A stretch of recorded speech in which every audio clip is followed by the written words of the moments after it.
Okay, let's dive in. Think about leadership, about building something really solid, something lasting. Back in 1674, there's this major figure, Chhatrapati Shivaji Maharaj.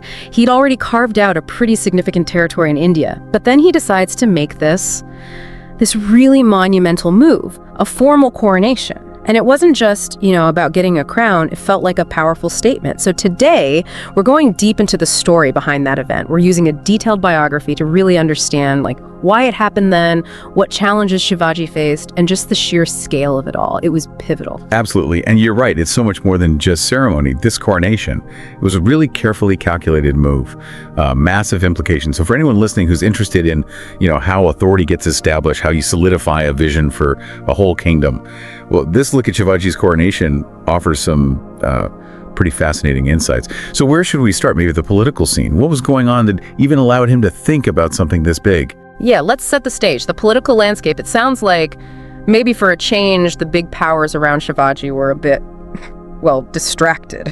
That's a good way to frame it. The biography really highlights this unique window of opportunity.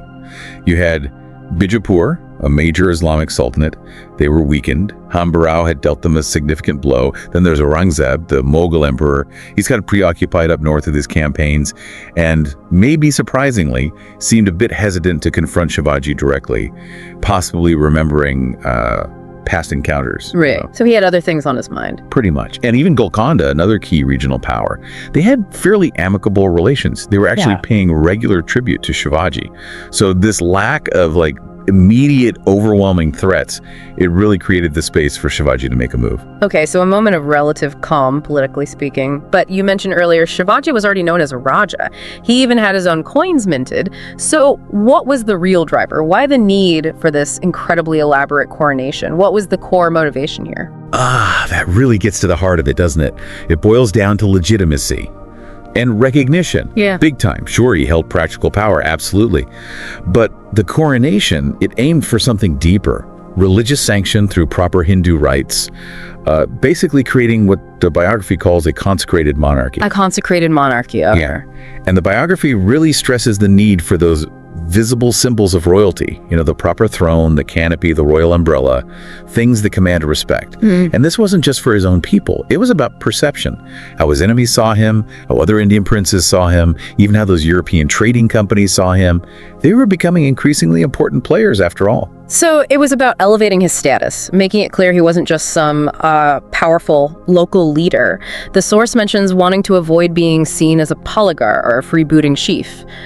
What did those terms imply back then? Well, essentially, those terms suggested a more limited, maybe less sovereign kind of authority, perhaps even hinting at someone who gained power opportunistically, not through legitimate inheritance or divine backing. The coronation was designed to shut that perception down firmly. Makes sense. And there was another layer too, unifying the Maratha nobility. Many of these nobles were still serving other rulers, other powers. The coronation, it offered a central point of loyalty, a banner, really, for Maratha, unity, freedom, self-government. The aim was bigger than just his own dynasty. It was about building a Maharashtra monarchy on broader and deeper foundations, as the text puts it. Wow, and the biography even includes this anecdote, right, about a banquet where some established Maratha nobles got offended about their seating because they were placed lower than Shivaji. Yes, that's such a telling detail. It really highlights the kind of internal ambiguities, the uncertainties that still existed about his precise status, even among his own people. So the coronation was the answer, the definitive statement to resolve all that. Exactly. But getting there wasn't simple. There were some pretty big obstacles, weren't there? The biography talks about something called the Shudra controversy. What exactly was that about? Right, that was a major hurdle. Apparently, according to the Hindu scriptures, the Shastras, a proper coronation, especially one with full Vedic rites, ideally required the king to have undergone the sacred thread ceremony, the Upanayana, usually as a young boy. The problem was, Shivaji hadn't. He was, in his 40s, already married, had children. So some pandits, some scholars, objected. They argued that technically, because he missed that window, he was considered to be of the Shudra Varna, the fourth social order. And according to their strict interpretation, this made a full Kshatriya-style coronation problematic. Right, a real sticking point based on tradition. Yeah. So how do they navigate that? It seems pretty complex. Well, this is where one of his key advisors, Balaji Chitnis, had a brilliant idea. He suggested consulting Gaga Bhatt. Gaga Bhatt of Benares, a heavyweight scholar, renowned across India for his knowledge of Hindu law and scriptures. Exactly. If anyone could find a way through this, or had the authority to make a ruling, it was him. And did he? How did Gaga Bhatt approach it? He did. It was quite masterful, really. Gaga Bhatt came, he consulted with other learned Brahmins, and crucially, he accepted Shivaji's claim to Kshatriya lineage, the warrior class. He traced Shivaji's ancestry back to the respected Sisodia Rajput clan of Udaipur. He even provided an explanation for the name Maratha, suggesting it arose after the family migrated south across the Narbada River. Okay, so he established the lineage claim. Yes, and then came the crucial ruling on the ceremony itself. He declared that the sacred thread ceremony could be performed for Shivaji, even at his age, as an exceptional case, a sort of preliminary step right before the coronation. He pointed to precedents within Rajput traditions where similar things had been done. Wow. So a really clever navigation of religious law and precedent, adapting tradition to fit the circumstances, essentially. Precisely. It addressed the objections, provided the necessary scriptural basis, and cleared the path. So with that major hurdle overcome, the stage was finally set for the main event, the coronation itself. And the biography paints a picture of just incredible elaboration. Oh, the preparations were something else. Absolutely meticulous. The text details how they gathered sacred waters from, countless holy rivers and seas. They brought in auspicious animals. They selected the date with extreme care, June 6, 1674, based on complex astrological calculations for maximum auspiciousness. And the guest list, invitations went out far and wide, didn't they? They did. To Marathi gentry, all the nobles, ministers, commanders, tributary princes, even some independent kings were invited. It was meant to be a gathering of significance. And the location, Raigad Fort. Why Raigad? It wasn't just about defense, was it? No, not just defense, though it was incredibly well fortified, obviously. Raigad also apparently fulfilled certain Shastric requirements for a royal capital. Things like proximity to holy sites, good water sources, fertile land nearby. And yes, its strategic defensibility was a huge plus. Shivaji poured resources into building it up too. A new royal residence, administrative buildings for his ministers, and crucially, a massive grand durbar hall specifically for the coronation ceremony, complete with this incredibly ornate throne we'll talk about. And the hospitality for all these guests, it sounds almost unbelievable. Separate pavilions, thousands of Brahmins being fed daily, elaborate banquets with changing menus, musicians, dancers. It was a massive undertaking. The biography really emphasizes the scale. It was partly about ensuring the support and blessings of the Brahmins, who were central to the rituals, but also a clear demonstration of Shivaji's capacity, his wealth, and his prestige, showing he could host an event on this kind of imperial scale. Okay, so then leading right up to the main day, June 6th, there were these preliminary rites you mentioned, the sacred thread ceremony for Shivaji himself. Yes, that happened over 2 days, accompanied by feasting for reportedly 100,000 Brahmins who also received gifts, or dakshina. 100,000, incredible. And then there was a major religious sacrifice, a yajna. Correct. Propitiatory rites to ensure everything went smoothly. Shivaji and the main priests observed a fast during this period, while the feasting for tens of thousands, maybe 50,000 daily, continued for about a week. It all built up the sanctity and anticipation for the main event. Which was the Abhishek, the solemn bathing ceremony. Oh, exactly. The core ritual on June 6th. But just before that kicked off, Shivaji formally appointed or reconfirmed his council of 8 ministers, the Ashtapradhan and his 2 principal secretaries, setting his government structure in place right at the outset. Okay, then the Abhishek itself, what did that involve? The biography describes it vividly. It was incredibly symbolic. Shivaji underwent a series of ritual ablutions. He was bathed or sprinkled with water, mixed with various types of sacred earth. Then with Panchgavya, the 5 products of the cow: milk, curd, ghee, urine, and dung, all considered purifying. Then came waters from the sacred rivers and seas they'd collected. And finally, Panchamrit, that mixture of milk, curd, ghee, honey, and sugar, each step laden with deep religious meaning, signifying purification, auspiciousness, consecration. And the setting described? Shivaji, in simple, pure white robes initially, seated on a special gold-plated wooden stool. His senior queen, Soyarabai, and the heir apparent, Sambhaji, seated nearby. Yes. And then his 8 ministers were positioned strategically around him. Each held a vessel, gold or silver, filled with consecrated liquids like ghee, milk, curds, honey. Plus, there were earthen jars containing the sacred river and sea waters. And then the main act. The Abhishek proper. They held a large golden urn, perforated with 100 tiny holes over Shivaji's head. And then simultaneously, the ministers poured their liquids into this urn, which then showered down onto Shivaji, all while priests chanted specific Vedic hymns, the mantras. Wow, that must have been visually and audibly just incredibly powerful, a real anointing. Absolutely. A profound symbol of sovereignty being bestowed through sacred ritual. After that, he had another bath, was ritually shown his reflection in ghee in a mirror, the auspicious arti lamp was waved before him, and then he changed into fresh, pure white attire for the actual enthronement. And the throne itself, let's talk about that. The biography goes into great detail. It wasn't just any seat. Not at all. It was constructed strictly according to Shastric rules, made from specific sacred woods, like fig and banyan. Lavishly adorned with gold plates, embossed with intricate designs including animals. The seat itself rested on 8 pedestals, shaped like golden lions. It had layers of cushions, deer skin, tiger skin, gold coins sewn in, all covered by a rich velvet cushion embroidered in gold thread.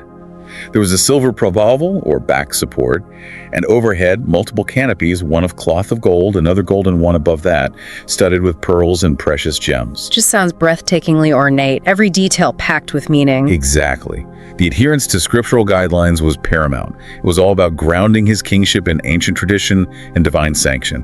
Even at the entrance to the hall, they had a specially marked horse and elephant, symbols of royalty and good fortune. So the moment arrives. The installation, how did that unfold?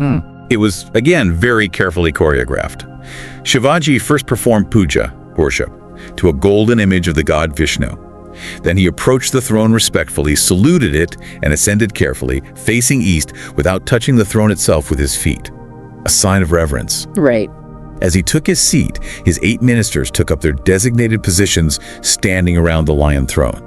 And in that precise moment, The big announcement. yes, a thunderous sound erupted. Drums, trumpets, nagras, and crucially, cannon fire booming simultaneously from the ramparts of Ragad and reportedly relayed from fort to fort across his territory. A kingdom-wide proclamation. Incredible, what a moment. But the ceremony wasn't over yet. Not quite. More rituals followed. Shivaji changed again, this time into rich scarlet robes. He put on royal ornaments, jewels, pearls. He then ritually consecrated his personal weapons. His sword, his bow and arrows, symbols of his Chhatrapati duty. Then came the public acclamation. Flowers, puffed rice, and even gold and silver coins were showered over him. 16 married Brahmin women, Suvasinis, waved the auspicious arti lamps before him again. And then the gift giving. Sounds like it was extensive. Hugely generous. Gaga Bhatt received magnificent presents, fitting for his crucial role. But gifts were also given to all the other priests, countless Brahmins of varying ranks who had attended or participated, even down to religious mendicants and ascetics. The source even mentioned Shivaji being weighed against gold, the Tula Purush ceremony, and that gold then being distributed as charity. An immense display of piety and, well, wealth, and confirming the importance of the religious community in this whole process. Absolutely. And following that came the formal investiture of his ministers and other high officials. They received their formal titles, robes of office, personal decorations like necklaces or plumes, and written senads or charters confirming their posts and privileges. And these weren't just symbolic. The biography mentions specific insignia. Right. The 8 ministers received special honors. Some got the right to use the Jari Patka, that distinctive gold-embroidered banner, and the Nobut, the ceremonial kettle drum ensemble, played at specific times, signifying high rank. Even their deputies and other key civil and military officers were formally recognized and honored. It cemented the whole administrative structure under his confirmed sovereignty. Okay, so court rituals done, then what? A parade. A grand royal procession, yes. Through the main streets of Raigad, which had been specially cleaned and decorated. Shivaji rode first to prominent temples within the fort to offer thanks. What did the procession look like? It was led by elephants carrying the main royal standards, the Jari Patka and the Bhagvazenda, the iconic saffron flag. Then came the ensigns of the Peshwa, Prime Minister, and the Senpati, Commander-in-Chief. followed by cavalry units, artillery pieces, columns of infantry, musicians playing martial tunes. A real military display as well. Oh yes. And then came Shivaji himself, seated in a magnificent golden howdah atop a finely decorated elephant, surrounded by his personal bodyguard. The streets, as mentioned, were decorated. People had made intricate Rangoli patterns on the ground, flowers were scattered, and as he passed, married women came out from their houses to wave the arda lamps, offering blessings. A real public celebration then? Absolutely. The biography even knows how he switched modes of transport during the procession, from the elephant to a horse, then perhaps to a chariot, then a palanquin for the final stretch back to the palace. And upon his return, there were rituals to ward off the evil eye, believed to be attracted by such grand displays. Even after all that, there was still more inside the palace. Yes, a few final important steps. Shivaji first went to worship his family's tutelary deity. Then, crucially, he went to pay respects to his mother, Jijabai. A poignant moment. He received honors from his queens in the inner chambers. And then there was a final formal durbar, or court assembly, where all the assembled courtiers offered their salutations and received traditional gifts of pan, betel leaf, flowers, and scented oils, attar. It just sounds relentless, an incredible marathon of rituals and ceremonies. It truly was. And it culminated in grand banquets, more feasts for the Brahmins, and Shivaji himself finally dining with his relatives, ministers, and special guests. The cost mentioned in the biography is just staggering. 1 crore and 42 lakhs of pagodas. An astronomical sum for the time. A fortune.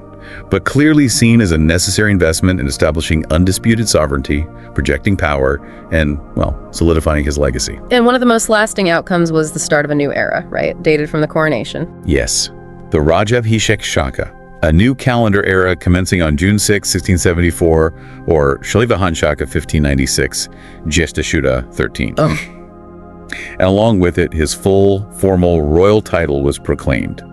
Karatriya Kulavatansa Shri Raja Shiv Chhatrapati. Which means? Roughly, the ornament of the Kshatriya race, His Majesty Raja Shiv, Lord of the Royal Umbrella, Chhatrapati. The title Chhatrapati itself becoming synonymous with sovereign Maratha rule.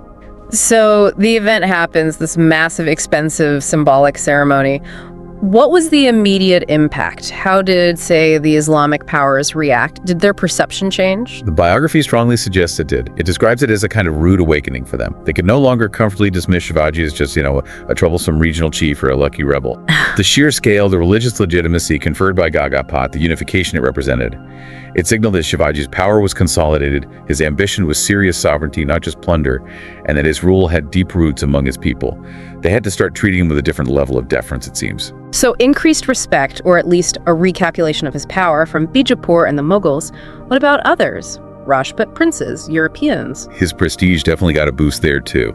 Among the Rajput princes of the north, who valued lineage and martial tradition, the coronation, especially with the Kshatriya validation, enhanced his standing. And the European traders, always pragmatic, certainly took note of this formal assertion of sovereignty. It likely affected how they negotiated and interacted with his administration. Okay, so politically it achieved a lot of its aims, but amidst all this triumph, there was a personal tragedy shortly after, wasn't there? Yes, a very sad event.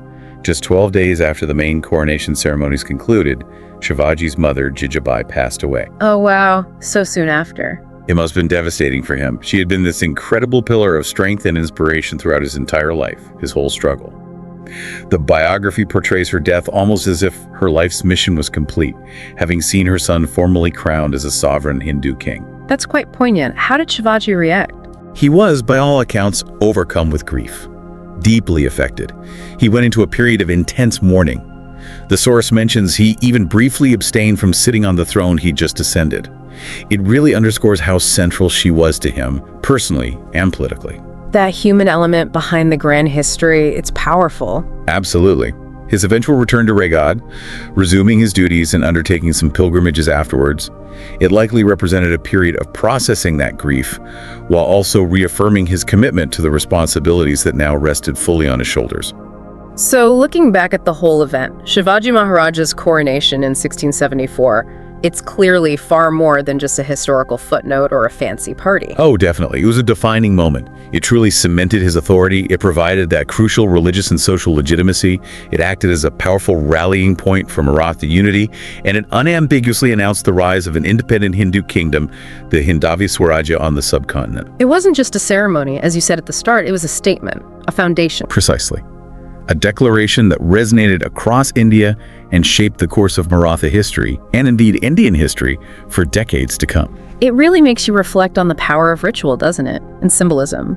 How these big formal acts work to establish and maintain authority. We still see echoes of it today in inaugurations, coronations, elsewhere, state ceremonies. We absolutely do. How much do you think these kinds of formalized public displays still shape our understanding of leadership and legitimacy in the world now?